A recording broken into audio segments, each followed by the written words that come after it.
পরীক্ষার গুরুত্বপূর্ণ ট্রান্সলেশনগুলো। সকাল থেকে গুড়ি গুড়ি বৃষ্টি হচ্ছে, ইংরেজি অনুবাদ হচ্ছে গ number. It has been drizzling since morning, he can make you do this. সঠিক বঙ্গানুবাদ হচ্ছে সে তোমাকে দিয়ে এটি করাতে পারবে। আমার যদি পাখির মতো ডানা থাকতো, ইংরেজি হচ্ছে had I wings of bird. সে অঙ্কে কাঁচা, he is weak in mathematics. লেবু কষলালে তেতো হয়,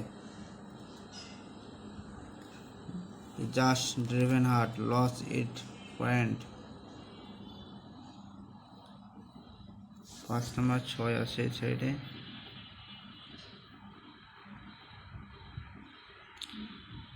I hardly go out after drugs. আমি সন্ধ্যার পর কদাচিৎ বাহিরে যাই। He came up with flying colour মানে হচ্ছে তিনি গৌরবময় সাফল্য অর্জন করেন। অবাক কাজ, ইংরেজি হচ্ছে ওয়ান্ডারফুল ওয়ার্ক। আমরা বিষয়টি আলোচনা করব। We shall discuss the matter. আমি তাকে উপহাস করি নাই। ক number, I did not laugh at him.